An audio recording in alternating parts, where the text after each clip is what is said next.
Have you ever had an attraction, limerence? Have you felt limerence, like an overwhelming attraction for somebody that you saw online, like a public person, a movie star, movie icon? I sure as hell had that with Johnny Depp and Keanu Reeves. So we're going to talk about this today in the part 2 of Intimacy, Confidence, and Skill series.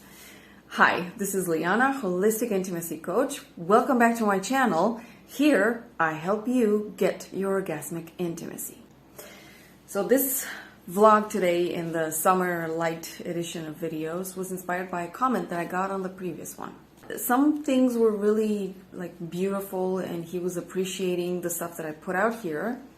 Then there were other things where I was like, oh, I don't even know how to react here because I don't want to encourage something that I know might not be okay for me. So I'm going to expand that, and I'm going to expand it from a coaching perspective because I think a lot of us in socializing online and observing a lot of online stuff, because we're moving somewhere more towards the online, though I don't really like that. I feel that we don't live to the fullest potential when we're spending so much time online. But there's a lot of that gonna happen. All of us, myself included, are gonna see people that are very attractive. Maybe they live God knows where around the planet. They don't know us because, it's online. You don't know all the people that are online. And just maybe they couldn't give a flying psychotic cookie about us. So I'm putting myself here also in this list, okay? There are people that I follow online, men, that I find highly attractive. And when I listen to them sharing about their situations with a lot of women that like them, they call them their twin flames, they want to marry them, God knows what else. And they're saying, but I don't even know who these people are. I don't have absolutely any connection, any interest, any investment, any availability for these people. But I've heard at least one case of somebody that was stalked, not just online, but they were stalked at their workplace from a fan that was, or by a fan that was watching their online stuff. So that kind of stuff it happens to a lot of us. And I know that I'm also there are guys that I like, that I see that they expose themselves out there with the work that they do. They have a clear mission in the world. They build stuff. So that's the kind of masculine energy that I go for. I don't like so much the new models of men that are, I see the guys in their 20s now. They are doing stuff in the world, but not, I don't know. They're hot. A lot of them are hot. They're good looking, but the way they are, it's I don't know what's happening. Anyway, it's not like I'm going to date somebody who's 20 years younger than I am, because it's a huge generational gap there. But I'm seeing that there are some people from my generation, so I'm born in the 80s, and guys that were born in the 80s, they still have this model of masculinity, and I see them online, and I find them super attractive. Guys, I've tried to film. I don't know what to do about this, the little ray of light here. It wants to come in, so we're going to let it. So I'm also in this situation where there are guys that I like, but I don't write comments to them saying, wow, you're just the kind of guy that I would love to make love to or marry, or my dream was to be in a relationship with someone where we would be like John Lennon and Yoko Ono. Not identically to them, but the mission, the impact that they had on society, that's what I wanted, the high power couple. Now, all the men that I've met, I don't think they've had that dream. Literally, I don't think the guys that I fell for, at least in my country, they didn't have that vision, dream. Yeah, some of them were doing stuff in the world, but not as big as I was doing them. I'm going to be honest. I'm not competitive. I'm just realistic with the stuff that I was doing in my past. When I was an environmental activist, I was doing really big stuff in my country. Nowadays, the impact is not so big. I don't have a team, so, my mission is rather small nowadays. I'm good with that. But equally the same. The men that I meet, sure, they'd be curious for a round or two, but that's not what I'm looking for. Like, I want, the kind of commitment that most guys are freaked out by. That's what I want. And also reciprocating attraction.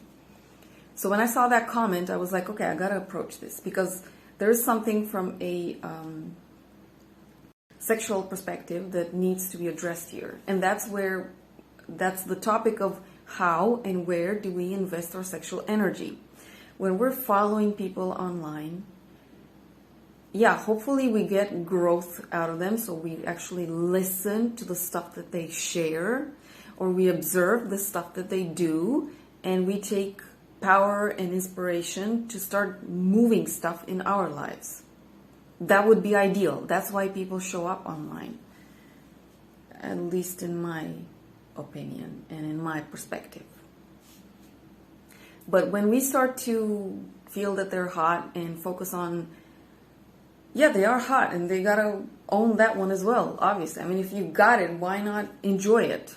But not necessarily to the point where we're only looking at how they look and we fantasize about stuff that is never going to happen. Trust me, I also do that.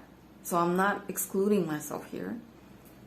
And every time I do that, I'm also remembering, okay, where am I investing my time, my energy? Because let me tell you, all that fantasizing, imagination, going into all sorts of strong attraction and overwhelming erotic attraction for somebody that is not really healthy for us usually, and it leads to a lot of imbalances in our lives. So the stuff that we do, how we spend our energy, what we prioritize after we meet or see those people, as opposed to what is actually healthy for us to prioritize. So our sexuality is also vital energy, okay? In a very rough and brute manner, you gotta have some energy to actually enjoy yourself sexually with somebody. When you don't have it, well, you can't, you already drained that energy doing other stuff.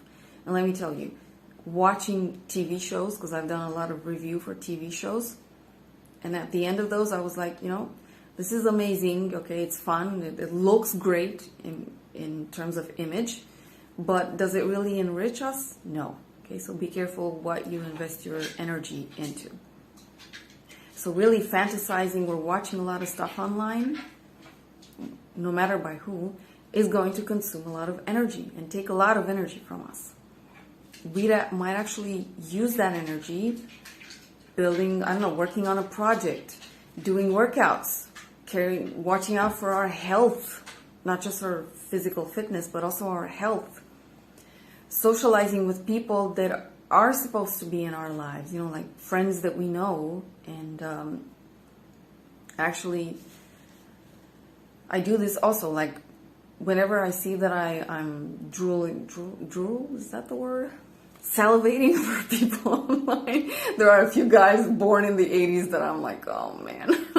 So whenever I fall too much in that place, I'm like, okay, what's one friend that I haven't spoken to in a long time? Why don't I give them a call? Why don't I meet them, take my wolf out for a walk and just find out what's going on in their lives and find out how I can help them, if I can help them. It's like, really, how can I live my life? Because, I use those people, the hot guys that I mentioned. I'm not going to tell you who they are. Doesn't matter. But I use them for inspiration. It's like sometimes I don't feel like doing workouts. And let me tell you, I'm kind of freaked out by the amount of cellulite that I'm seeing on my body. So I'm like, okay, see that hot guy? He's working out. Like both of those guys that I'm like following, they're both from the American continent. Nobody from my country. I don't know why. But they both work out a lot. A lot. One of them is on the thinner side. The other one is is ripped, but on the highly well-built side. And I'm like, well, these guys like somebody that has cellulite, not because she's not working out and because she's not watching her diet so well. No, so I go do a workout. Even if it's a 5-minute workout, I'm like, it's better than nothing. So I use those guys, those hot guys that I don't know if I'm ever going to meet them because I'm halfway across the planet. I use them to motivate myself. Okay, do a workout, do dry brushing, do muscle scraping, do gua sha on the face, film your own practice, like not film, record them, audio, your practices. I'm working on a super, like it is crippling me, a new project, but it took me so long just to film because I downloaded so much stuff around sexuality and the erotic. It was so heavy for me. So, and now I have to edit all of that. It is an elephant of a task. So every time I see myself wasting too much energy towards those guys, I'm like, but would they like me to see me like this? No. Get your ass, do a workout, do your projects. So a lot of the stuff the reason I'm in the intimacy, confidence, and skill, it's more on the confidence side.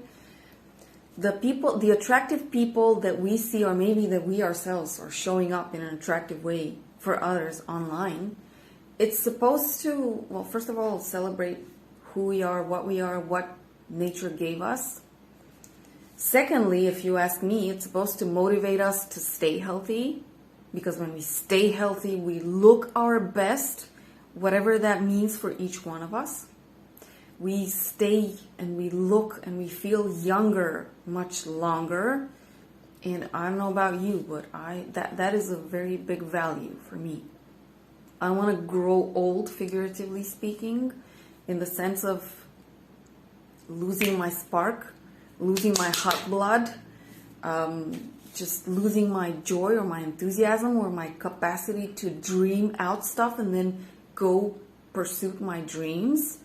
That is the gift of youth. So when I say youth and stay younger, first of all, I'm talking in not a metaphor. I'm talking like youthfulness for me is a value or resource, not in terms of what we look, so an aesthetic value, but a personal value. All the stuff that comes in the same package with youthfulness, drive, energy, enthusiasm, go-getter, dreaming big, and then working for our dreams. That's what we do when we're younger and when we feel younger. That is the juice of life. Okay? Iggy Pop had that song, Lust for Life. Well, I'm talking about the juice of life.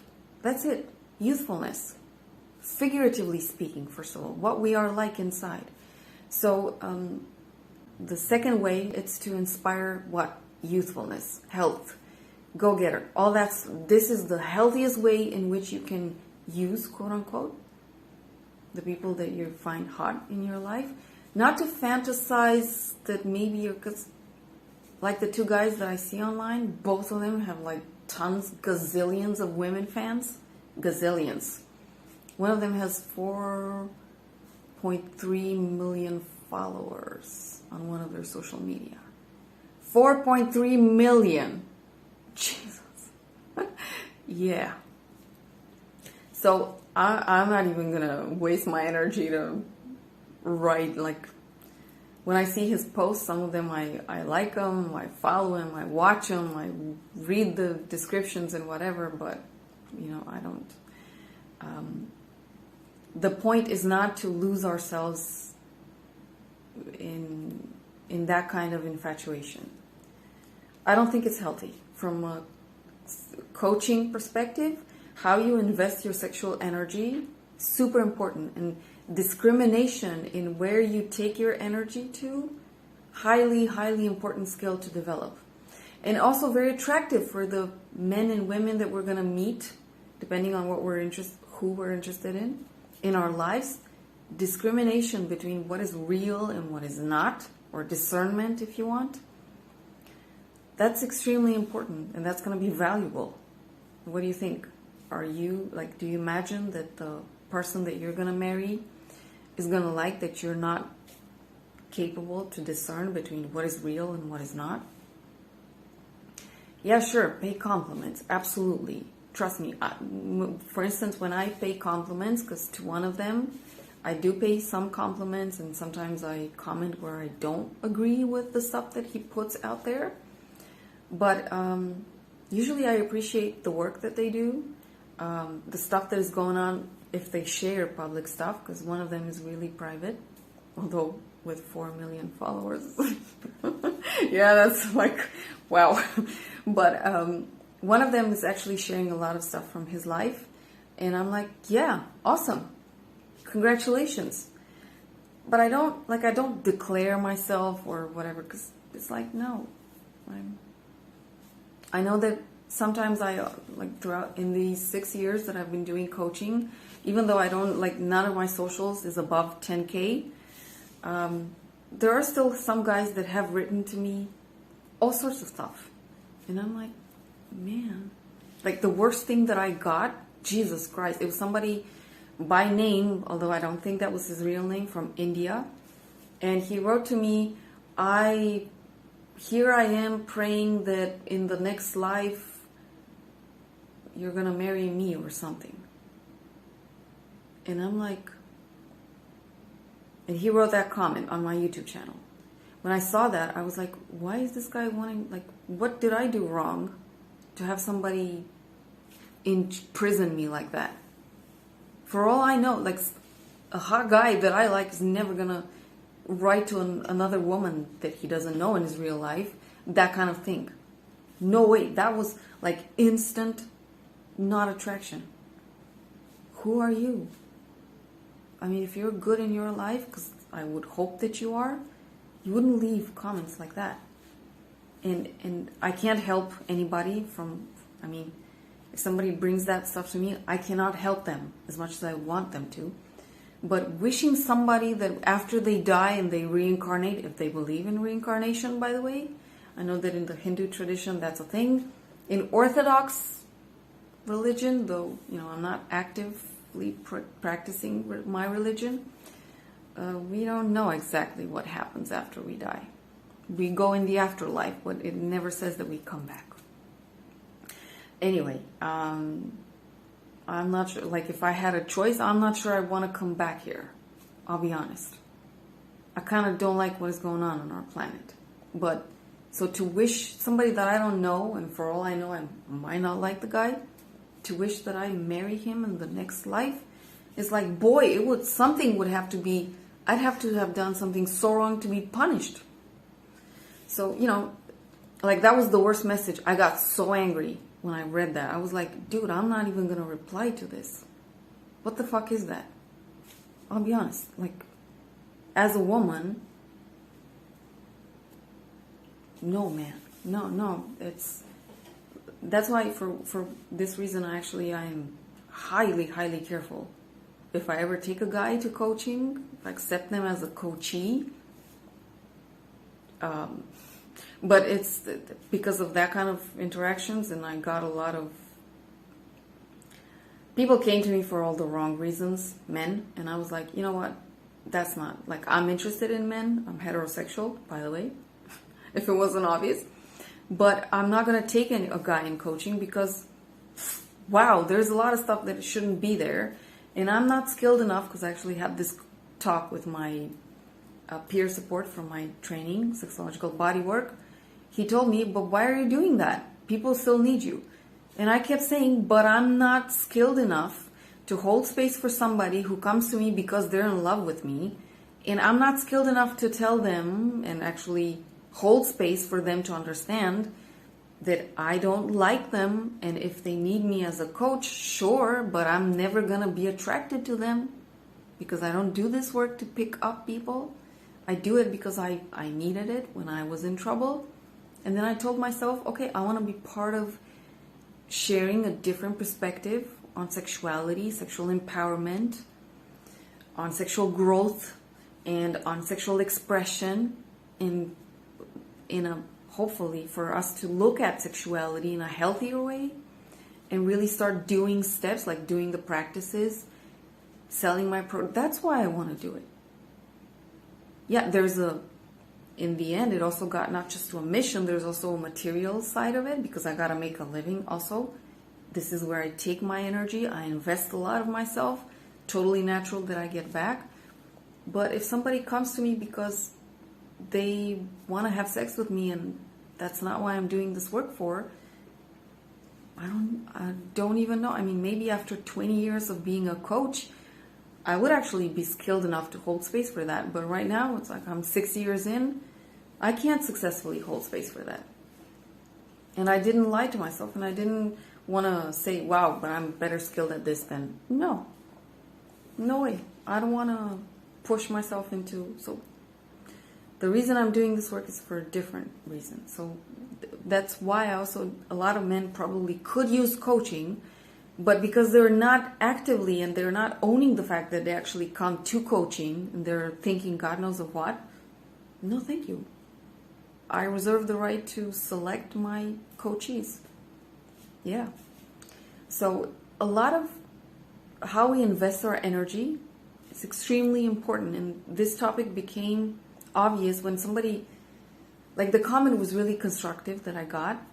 I'm not going to share it here. It doesn't matter. There was a lot of beautiful stuff shared there, but there was also the part where they dreamed to make love to a woman like me. Yeah. I understand, but I don't know who this person is. I don't dream to make love to people that I have no clue about.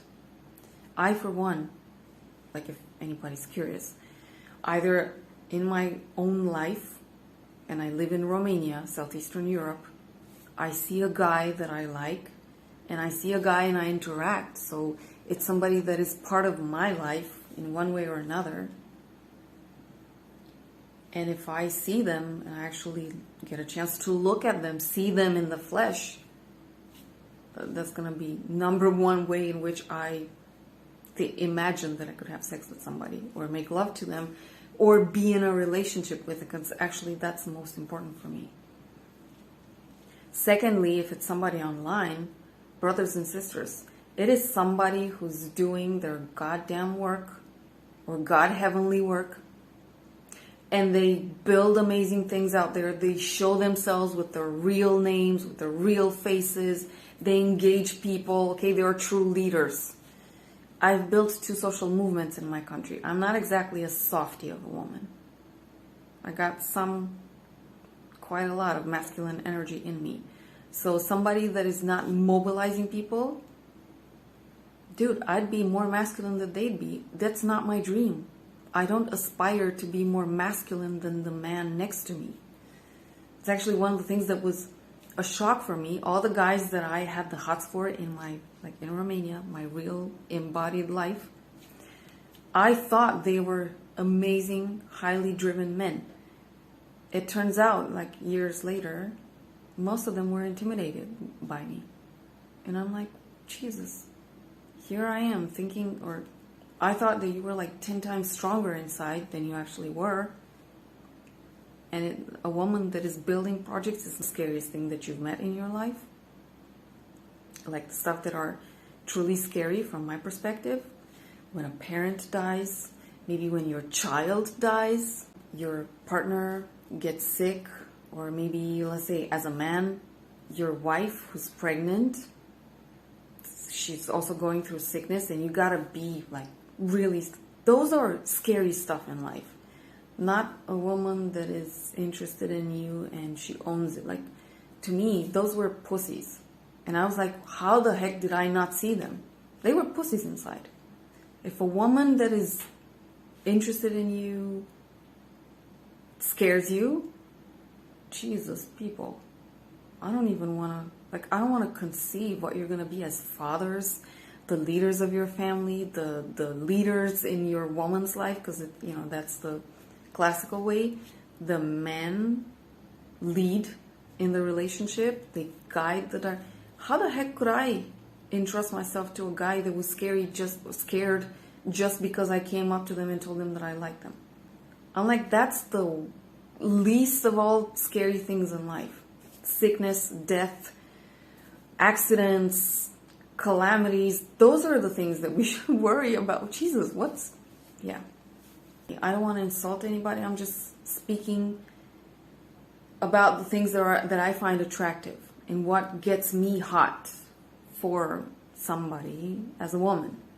The guy is out there, you see them with their real name, building stuff, mobilizing people, inspiring people. That's the kind of guy that I like. And what I don't like it when men get drunk. When I see drunk men, it's like, Jesus. Instant turn off and disgust. It's like, no, man. I'm talking men that are drunk. No. Men that are drugged, like stoned. No, brothers. I just don't like it. Like, what is there to like about a guy that is stoned? Like, for instance, my celebrity crush, Johnny Depp. I don't think I'd like him in real life. The guy drinks a lot, does a lot of drugs. But, when I was a kid, I didn't know these things. Now, I do.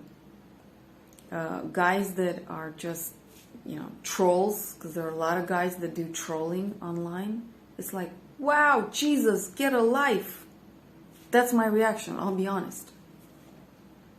So I like people, like overall, I want to have around me people that either they're honest about where they are in life, and I totally understand. I have a lot of girlfriends that are going through a lot of, depression with all the stuff that is going on, where their jobs are at, what their relationship status is. That's the one that also concerns me, because it's like, I never imagined that I would turn 40 and I'd be single.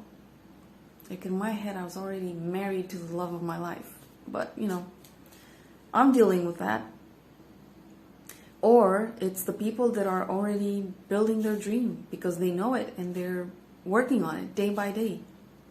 And the people that are, whatever their healthy lifestyle is, it includes some form of contemplation or meditation, so they stay with themselves and they hold space for themselves.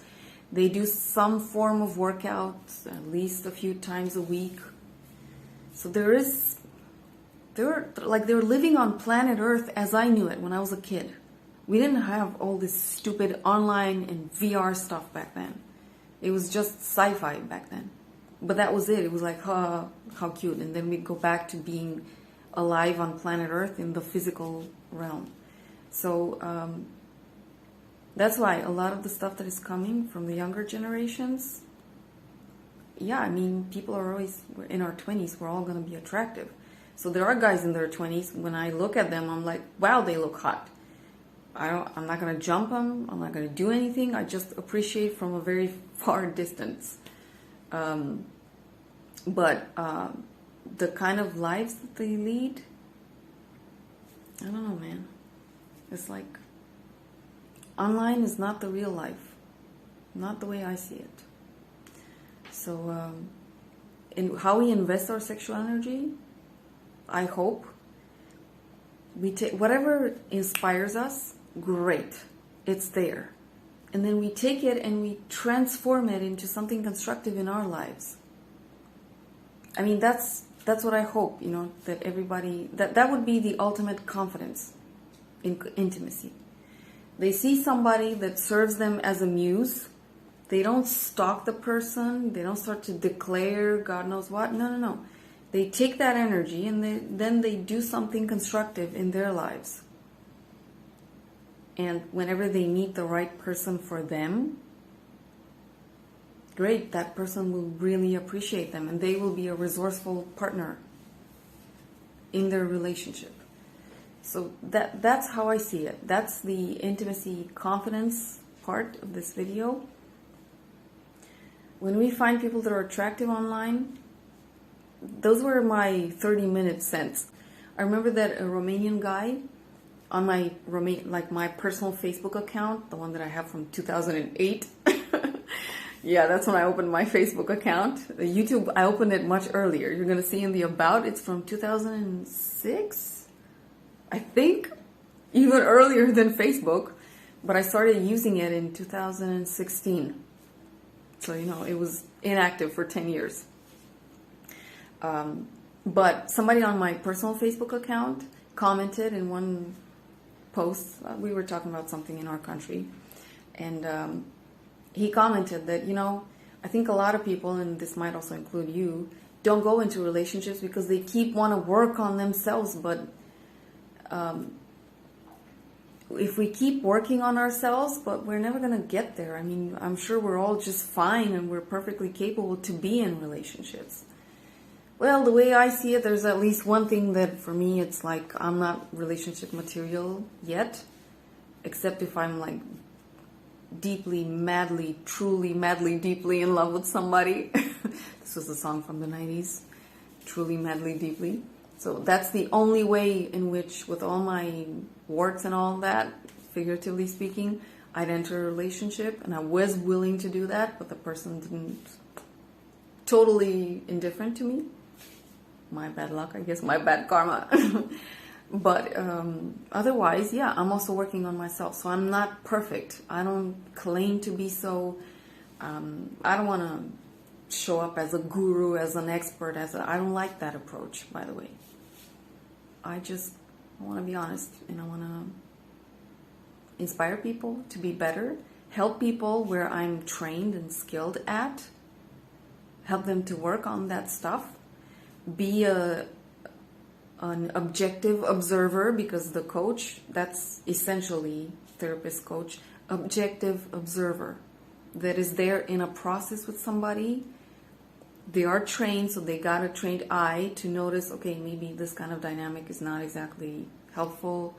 What could be helpful? Usually in friendship relationships, we're emotionally invested, so we don't have that intuitive clarity and vision when it comes to somebody's trouble, as opposed to when we are just a coach or a therapist. We're there and we're a resource for that person. No emotional investment. Not that we're indifferent. We just don't have all the emotional attachments that could filter and cloud our vision and our judgment. So I'm going to stop it here. This is a long video. If anybody stuck with me till the end, totally appreciate it. I hope you find something inspirational here. And yeah, I really want to say that, like, as a human being, I love everybody here, everybody who's respectful. Like, I'm conditioned in my love, I'll be honest. If somebody's disrespectful to me, man, I don't love you. I'm sorry. I'm not at that level yet. But I wish all of us to find the right people in our lives,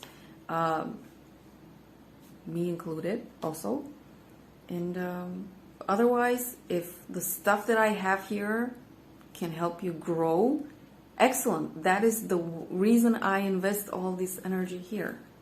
That's my mission right now, to help people become powerful, not abusing others, just powerful in intimacy. So yeah, I'll see you tomorrow. Bye.